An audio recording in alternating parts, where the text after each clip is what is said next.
Let's get right into it. Birthmarks. Imagine it's the 15th century. You're just minding your own business, trying to avoid the plague and all that. Then one day, you bend over to pick up a turnip or whatever, and your nosy neighbor spots a birthmark on your back. Instead of saying, "Hey, cool birthmark," they scream, "Witch!" Next thing you know, you're at the center of a witch trial. So what's the big deal with birthmarks? Back in those days, they called them the devil's mark. They literally thought the devil popped down to earth, gave you a little skin doodle and was like, "Congrats, you're on Team Evil now." It gets even crazier. These devil's marks were believed to be numbed by evil magic.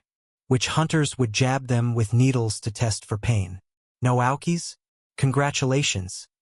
You're a witch. But some witch hunters used retractable needles, the ones that look like they're giving you a poke, but actually aren't. And even if you did react to the needle because, getting poked hurts, they just say you were faking it. So no matter how you reacted, you were in a lose-lose situation. Sleepwalking. Back in the day, people were superstitious about everything. And someone wandering around at night, eyes closed, mumbling nonsense? Yeah, that's prime witch behavior. They didn't have the science to say, "Oh, that's just Uncle Ted. He's got a sleeping disorder." No, it was more like, Uncle Ted's chatting with the devil. Get the torches. Now, let's say you mumbled a few words while you were out and about in your sleep. Today, it's no biggie, right? But back then, if you so much as whispered in your sleep, you might as well have been reciting an evil spell. And if something bad happened the next day, say the blacksmith's horse gets a cold, who's the town going to blame? Yep, our poor Uncle Ted. So yeah, sleepwalking in the Middle Ages was risky business. One minute you're snug in bed dreaming of, medieval stuff. The next, you're the star of the local witch trial. Whistling. Yeah, you heard that right, whistling. In some areas, specific tunes were thought to hold particular power. Like, there was this one jingle that, if whistled, could supposedly summon a wind strong enough to turn your neighbor's roof into a medieval frisbee. And another one that could allegedly make milk curdle. Come on, if you've got the power to whistle up some witchcraft, you'd think you'd aim higher than ruining Bertha's breakfast. But hey, who am I to judge a witch's priorities? It wasn't just the type of tune that mattered. The place you whistled could land you in hot water too. Whistling near certain trees. Obviously, you're holding a meeting with your witchy friends. Whistling while walking past a graveyard. Clear sign you're trying to wake the dead. Whistling inside a church. Huge no-no. There were even beliefs that certain tunes could communicate with animals. Imagine minding your own business, whistling and humming, and suddenly a cow looks your way. Next thing you know, you're being dragged to the town square because Bessie the cow seemed a bit too interested in your whistling. Being left-handed. Since most people are right-handed, left-handedness has always been seen as a bit odd. But during the Middle Ages, they thought the devil himself was a lefty.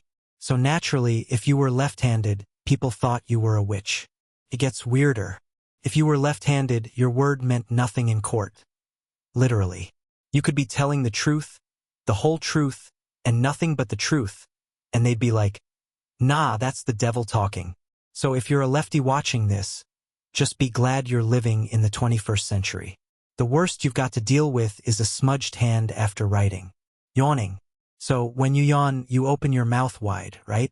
People in the Middle Ages believed that when your mouth was wide open during a yawn, it was like rolling out the red carpet for demons. Yep, demons. The idea was that yawning could let your soul slip out. And if your soul stepped out, guess what could step in? Demons. There's actually some wild history behind this. During the bubonic plague, people were dropping like flies. And one of the main symptoms? You guessed it, excessive yawning. So naturally, folks back then connected the dots in the most medieval way possible. They figured yawning was the Grim Reaper's way of snatching souls. Now, if you didn't want to become demon real estate, there was a simple solution. Every time you yawned, you had to make the sign of the cross over your mouth. It was like a spiritual padlock. Not doing this was basically like leaving your front door wide open. And babies? Oh, they weren't off the hook. When a baby yawned and was too young to do the cross-signing thing on their own, an adult had to step in and do it for them. Here's where it ties into the whole witchcraft thing. Yawning without quickly throwing up the cross sign was seen as a big red flag. It was like, hey, either you're already on Team Demon or you just really don't care about letting them hitch a ride. Owning cats. Cats, especially black ones, were a medieval red flag. Why?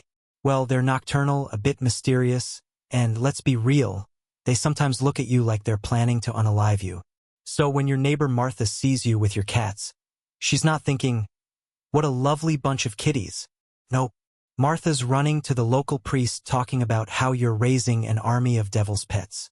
Next thing you know, you're standing in front of an angry mob, trying to explain that Mr. Paw just likes to chase mice, not souls. The irony? Cats were actually great for pest control. They kept the rat population down, which, if you paid attention in history class, meant less risk of spreading the good old bubonic plague. But hey, who needs logic when you've got superstition, right? So there you are, trying to explain how Mr. Paw is more interested in sunbathing than in serving the Dark Lord. But does the mob care? Nope. In their minds, every purr is a secret spell, and every meow is a message to the underworld. Cat sneezed near you. We've already established that cats were practically BFFs with the devil himself, right?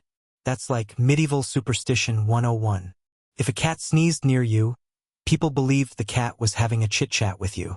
And since a cat is the devil's friend, you must be buddy-buddy with the devil too. And what does that make you in the eyes of your superstitious neighbors? A witch, of course. Brewing beer. Brewing your own beer is just a hipster hobby these days. But during the Middle Ages, it was very common, and it was pretty much a woman's game. That's right, before the days of bearded guys in flannel shirts, it was medieval ladies who were brewing beer. Now, if you were a woman who brewed beer a little too well, you might find yourself in trouble. Let's say your beer is the talk of the town. It's so good that folks start scratching their heads, wondering how you do it. You know, medieval people weren't exactly champions of logic. So naturally, neighbors start getting jealous. And what happens when people get jealous? Rumors. Before you know it, they're saying you're chanting spells over the brewing pot. 'Cause obviously, that's the only way beer can taste that good, right? Now let's break down your medieval brewery setup. A big pot for the beer. A nice sturdy stick for stirring. Maybe a cat or two roaming around to keep the mice away from your grains. Pretty standard brewery setup. But this was also the starter kit for a classic witch stereotype. Big pot, witchy potions, check. Stick? Could be a broomstick in disguise, check. Cats? We already talked about them, check. So now you know where the witch stereotype we know today comes from. Being too good at making cheese. Picture this. You're living in a small village where everyone's trying to make cheese. But yours? Amazing. It's creamy like you wouldn't believe. Tastier than a feast at the king's castle. And it always comes out perfect. Now your neighbor Dave, his cheese is a disaster. It's like he's trying to invent a new kind of rubber. And don't even get me started on Old Betty's cheese. It could be used as bricks. So people start to wonder, how is it that only your cheese is so good? What's your secret? Back then, folks didn't know much about bacteria or temperature. They saw someone crushing it in the cheese game and their brains went to one place. Witchcraft. Rumors started to spread. They thought you must be stealing the goodness from their cheese and putting it into yours. Bizarre? Yep. But that's what people believed back then. Having double yolk eggs. Imagine you're a woman living in 16th century France. Your hens start popping out double yolk eggs. Nowadays, you'd be like, hey, bonus protein. But back then, not so cool. Double yolks were seen as unnatural, a freak of nature. And who could be responsible for unnatural things? You guessed it. A witch. They either believed you cursed your hens, or you were using those weird eggs for rituals. That's all for today. I'll be making similar videos in the future. Subscribe to see them.